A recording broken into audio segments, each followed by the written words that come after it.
महावीर भगवान की जय। अयोध्या शाश्वत तीर्थ क्षेत्र की जय। परम पूज्य गणिनी प्रमुख श्री ज्ञानमती माता जी की जय।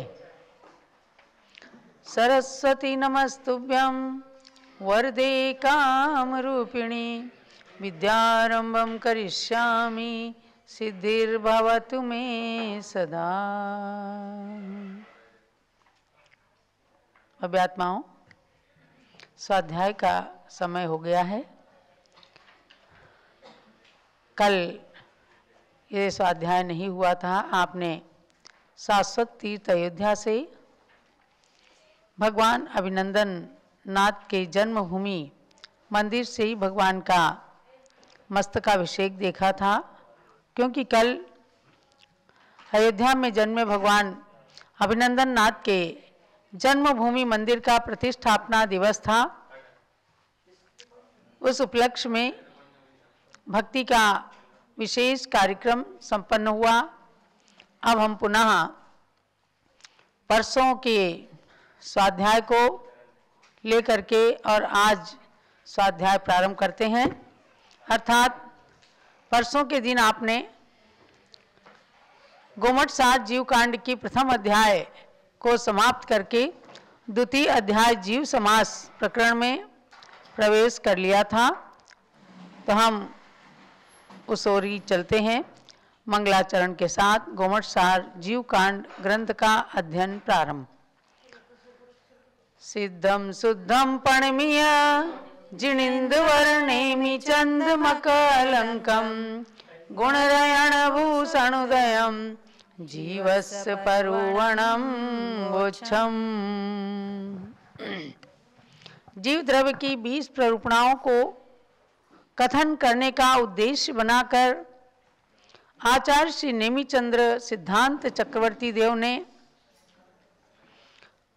गाथाओं के माध्यम से प्राकृत भाषा में जीव द्रव्य की 20 प्ररूपणाओं का कथन करना जो प्रारंभ किया, एक एक अध्याय उसके लिए नियत किए। तो प्रथम अध्याय में आपने 20 प्ररूपणाओं के नाम, गुणस्थान का लक्षण और इसी प्रथम प्ररूपणा रूप गुणस्थान के 14 भेदों का पूरा वर्णन सुना।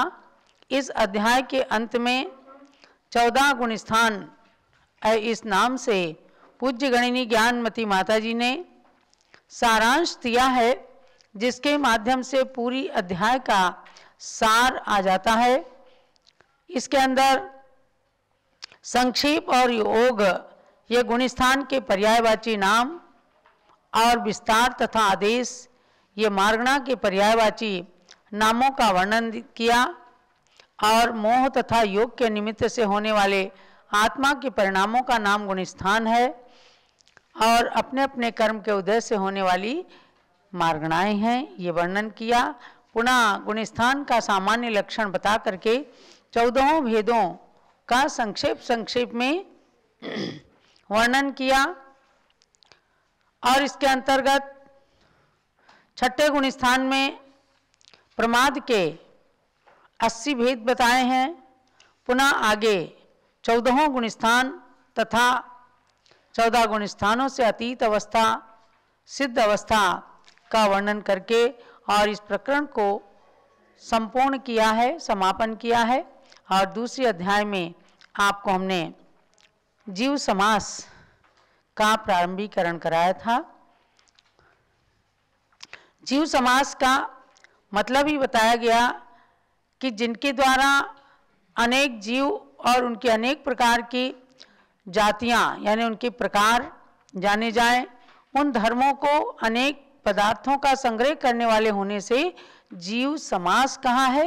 यानी जीवों के भेद जहाँ संक्षेप में वर्णन किए गए हैं उस प्ररूपणा का नाम है जीव समास प्ररूपणा। अब हम दूसरी गाथा में आते हैं कि जीव समास के कितने भेद हैं। जीव समास का लक्षण आपको पहली गाथा में बताया और इसके अंदर एक बात और बताई, जीवा समस्यन्ते संक्षिप्यन्ते संग्रह्यन्ते यही धर्मई ते जीव समासा।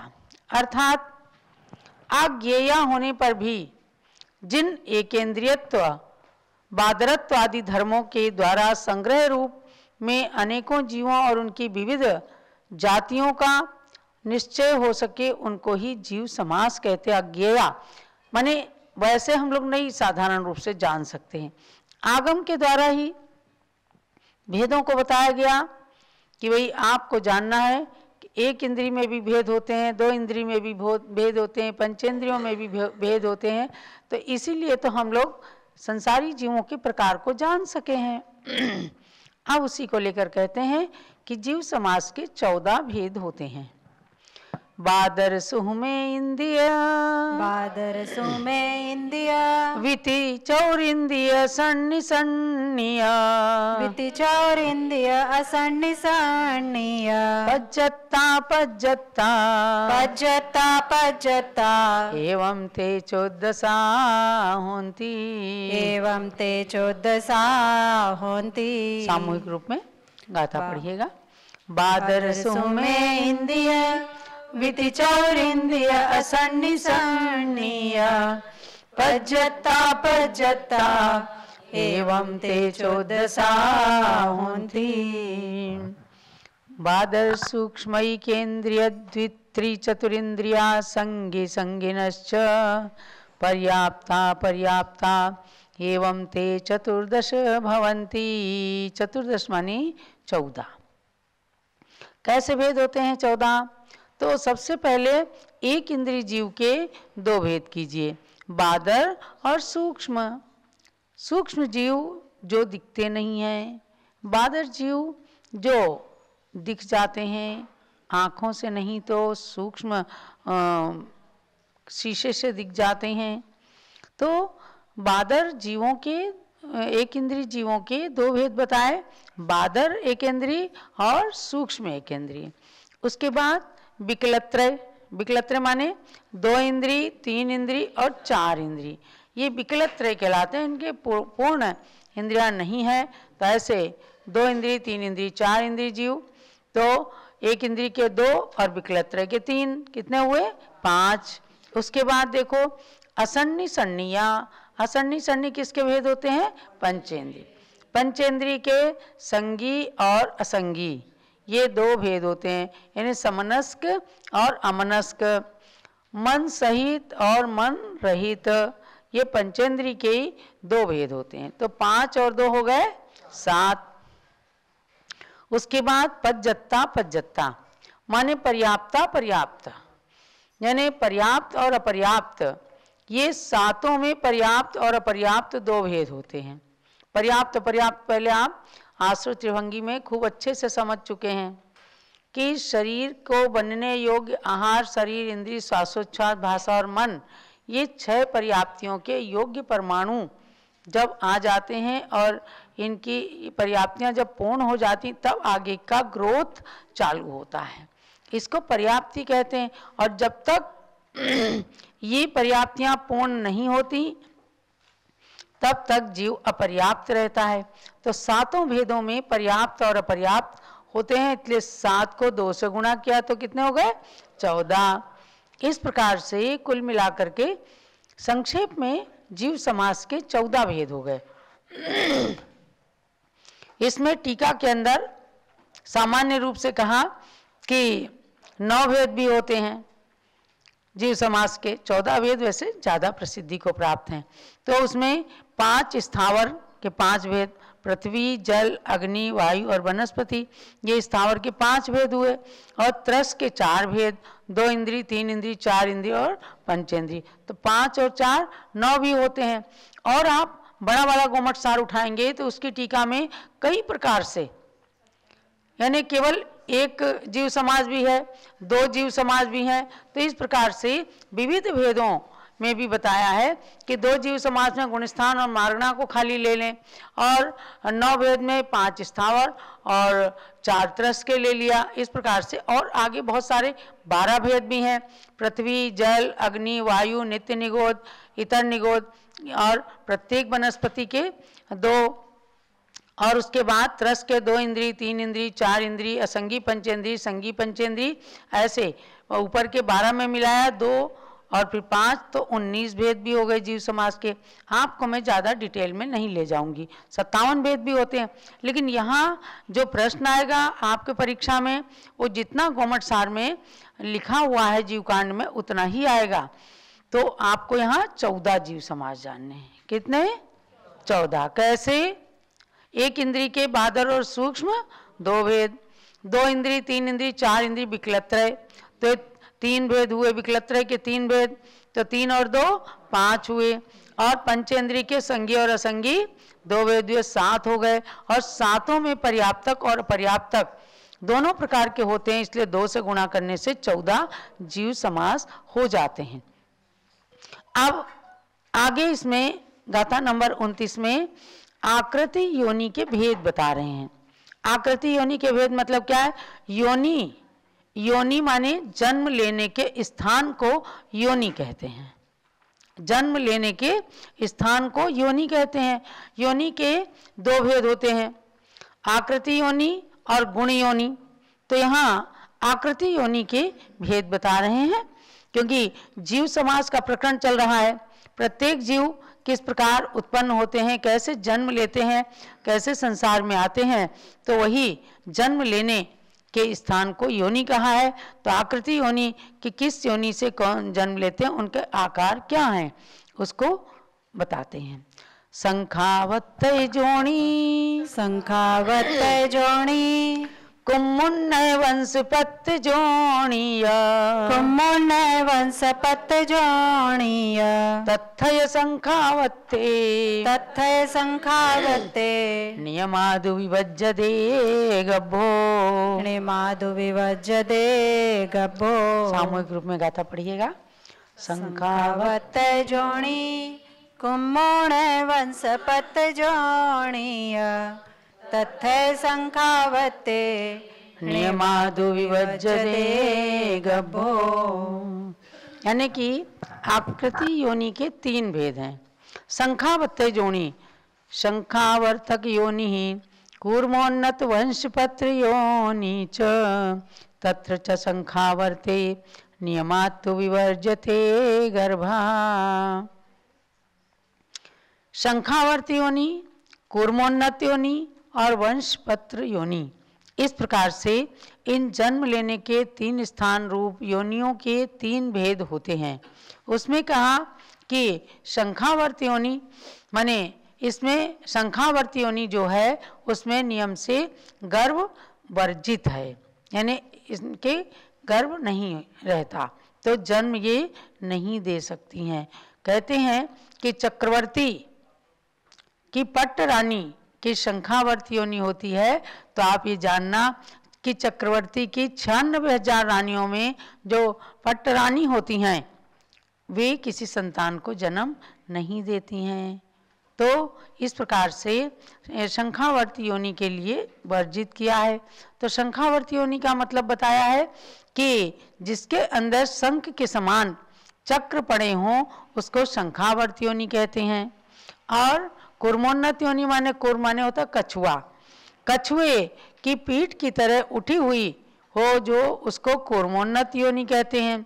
और जो बांस के पत्ते के समान लंबी हो उसे वंशपत्र योनि कहते हैं। ये 3 तरह की आकार योनि है। इनमें से पहली जो शंखावर्त योनि है उसमें नियम से गर्भ नहीं रहता।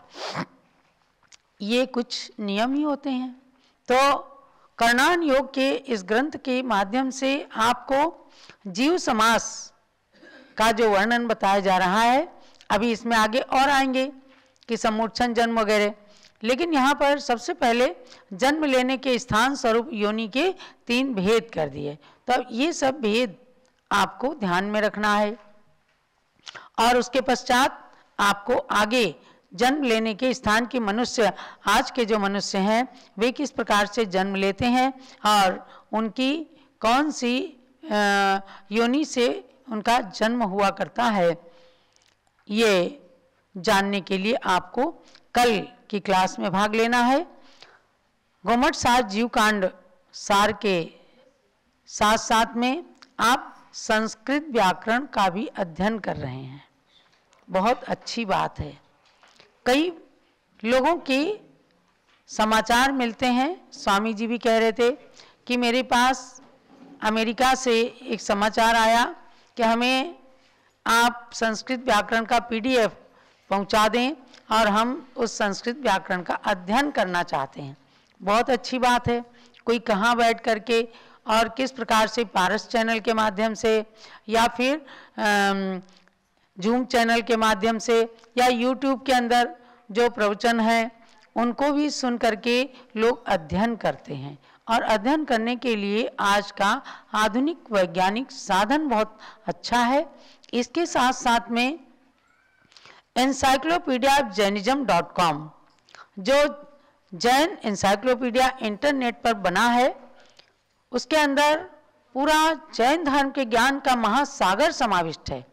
उसके अंदर भी जा करके आप सर्च करेंगे कि संस्कृत व्याकरण क्लास, तो आपको तुरंत खुल करके आएंगे वो पेज, वो आएगा और उसमें आपको ऑडियो प्रवचन बराबर मिलेंगे, जिसके द्वारा आप पुनः पुनः उनको सुन करके और संस्कृत की बेसिक ज्ञान को, प्रारंभिक ज्ञान को आप प्राप्त कर सकते हैं। प्रारंभिक ज्ञान प्राप्त करते करते आप उसमें निष्णात हो जाएंगे, पारंगत हो जाएंगे। क्योंकि हर भारतीय को, और मैं समझती हूँ खास करके उत्तर भारत के लोगों को, तो जब पढ़ाई शुरू होती है तो उनके लिए 8वीं क्लास तक एक व्याकरण और हिंदी कंपलसरी होता है। भाई हमारे समय में तो था ही, आज की क्लास में पता नहीं कैसे होता है। अनिवार्य संस्कृत नाम से एक पीरियड ही हुआ करता था और एक पुस्तक हुआ करती थी। तो वही समझो आपको basic knowledge of Sanskrit language, ये संस्कृत भाषा का बेसिक ज्ञान प्राप्त कराया जा रहा है। उसके अंदर आपने प्रारंभिक ज्ञान में पहली अध्याय में आपने 20 सूत्र पढ़ लिए। अब हम 21वें सूत्र पर चलेंगे। आपको स्वर और व्यंजन का अच्छे से ज्ञान कराया गया।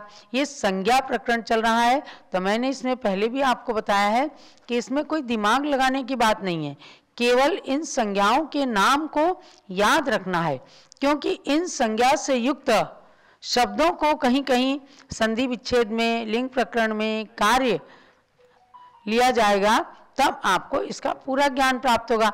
हम मान लो परसों आपने पढ़ा क इति जिह्वा मूलिया, का जो है जिह्वा मूली, जीव के मूल से स्थान से ये का शब्द निकलता है, तो इसके ऊपर कट्टस का चिन्ह है। और वो चिन्ह क्यों है? ये वज्राकृति वर्ण कहलाता है। तो का को जब खाली का को लिखेंगे तब वो वज्राकृति चिन्ह लगाने की जरूरत नहीं है। जब आपको पता चलेगा आगे की का करोती, कहा करोती, तो आगे भी का है, आगे भी का है, और कहा यहाँ मतलब कौन, कौन करता है, तो दो का के बीच में ये वज्राकृति चिन्ह लगाया जाएगा। तब आपको लगेगा हाँ हाँ हमने ये वज्राकृति चिन्ह जो पढ़ा था उसका प्रयोग कहाँ हो रहा है। ऐसे ही पा इत्युपद मानी, यहाँ इसमें जो है आजू बाजू से अर्धचंद्राकार लगाया गया। इसका नाम है गज कुंभाकृति चिन्ह। ऊपर जिह्वा मूली को कहा वज्राकृति वर्ण, ऊपर जो लगाया है निशान, और नीचे ऊपर अर्धचंद्राकार किया है। और गज कुंभाकृति में आजू बाजू से लगाया है कि इसमें पा के लिए लगाया है कि आपको कहाँ पर पा पढ़ना है, तो का पठती, आपको का पठती ये है जैसे, तो इसकी जगह पा के लिए ये गज कुंभाकृति चिन्ह ऐसे लगाया जाएगा। समझ गए ना? तो हर जगह जैसे आप कहीं पर पा लिख रहे हैं तो हर जगह इस निशान का उपयोग नहीं किया जाएगा। ये चिन्ह है और ये चिन्ह विशेष नियम का वाचक है, जहां वो नियम लगता है वहीं पर लगेगा। तो ये आप उसको ध्यान रखना। अब आगे 21वें श्लोक पर, 21वें सूत्र पर चलिएगा। अम इत्यनुस्वारः, अम इत्यनुस्वारः, अम इत्यनुस्वारः, अम इत्यनुस्वारः। हाँ, यानी कि अम ये वर्ण अनुस्वार संज्ञक है। अब खाली बिंदी रख दी गई तो खाली बिंदी का क्या उच्चारण है? कुछ भी नहीं। ये का आ के ऊपर लगाई गई बिंदी तो अम बन गया, तब इस बिंदी का उच्चारण होगा। तो ये कहा गया कि ये वर्ण अनुस्वार संज्ञक है, आकार तो मात्र उच्चारण के लिए है।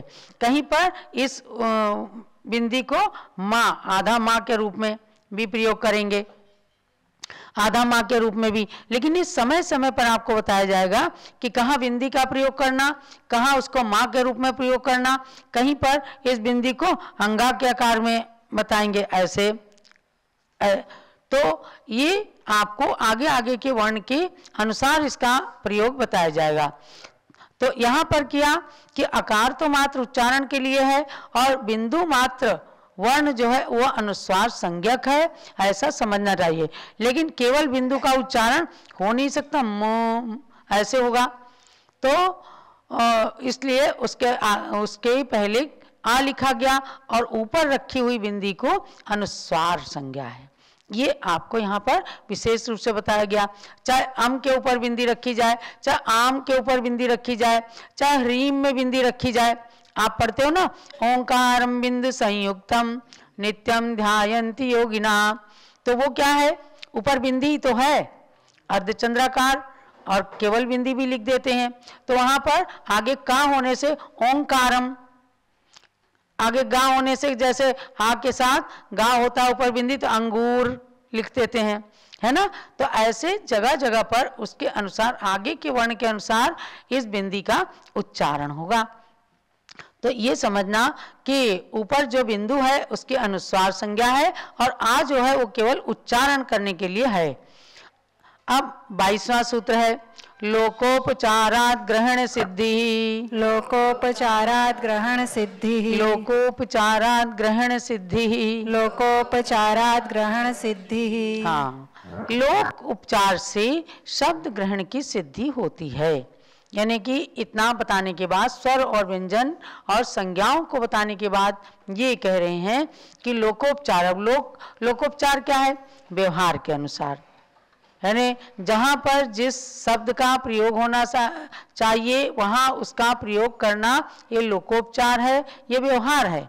इसलिए यहाँ पर जो शब्द नहीं भी कहे गए हैं या जो बातें नहीं भी कही गई हैं उनको भी शब्दों की सिद्धि यानी प्रवृत्ति समझ लेना चाहिए। तो बोले कैसे, हम कैसे समझे लोकोपचार क्या है? तो कहा गया कि जैसे तुम्हारे द्वारा गांव को जाया जाता है, ऐसा वाक्य किसी ने बनाने को दिया तो आप दोनों प्रकार से बना सकते हैं। यानी ऐसा वाक्य बनाने पर तुम गांव को जाते हो ऐसा अर्थ समझना चाहिए। उसको भी ऐसे भी तुम पढ़ रहे हो, तुम्हारे द्वारा ये पुस्तक पढ़ी जा रही है, समझे ना। एक्टिव वॉइस, पैसिव वॉइस, ये लोकोपचार है कि आप चाहे ऐसे बोल दो और चाहे तुम भोजन कर रहे हो, तुम्हारे द्वारा भोजन किया जा रहा है, ये लोकोपचार व्यवहार है। तो जिसका दूसरा नाम है वाक्य या वृद्ध ज्ञानी जन का व्यवहार, उससे तथा प्रसिद्ध पद के संयोग से निश्चय होता है। सहकारे पिको विरौती, या पिक माने कोयल, कोयल के संयोग से सहकार आम्र का निश्चय हो जाता है। तो कुछ चीजें नहीं भी कही जाती हैं तो उनका ग्रहण हो जाता है, क्योंकि आम के मौसम में कोयल आम के पेड़ पर बोलती है। तो इस प्रकार से कहा गया लोकोपचारात् ग्रहण सिद्धि।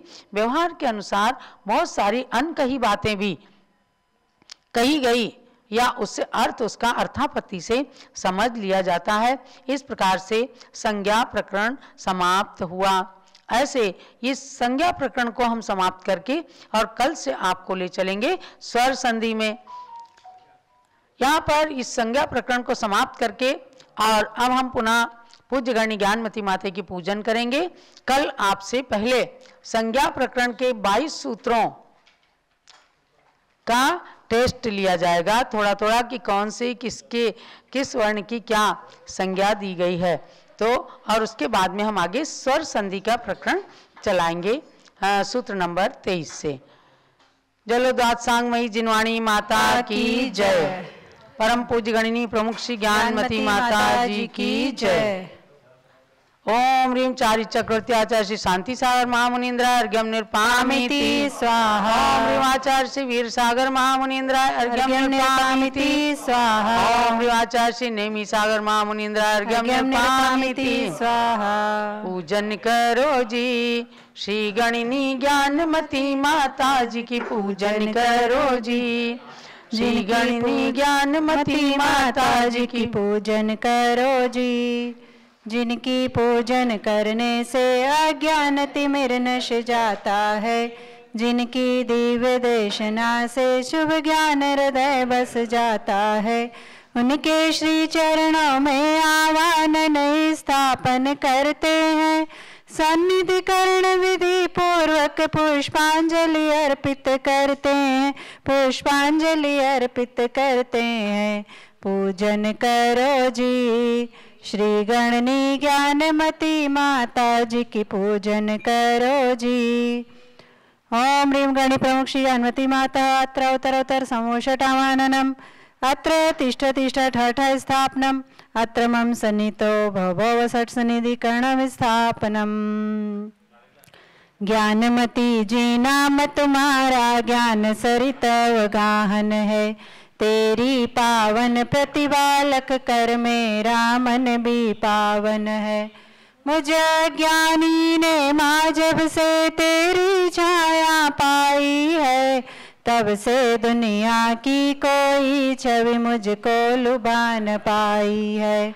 ज्ञानामृत जल पीने हेतु तव पद में मेरा मन है, तेरी पावन प्रतिभा लख कर मेरा मन भी पावन है। ओम ह्रीं गणी प्रमुख श्री ज्ञानमती मात्र जलम निरूपामिति स्वाहा। चंदन और सुगंधित गंधों की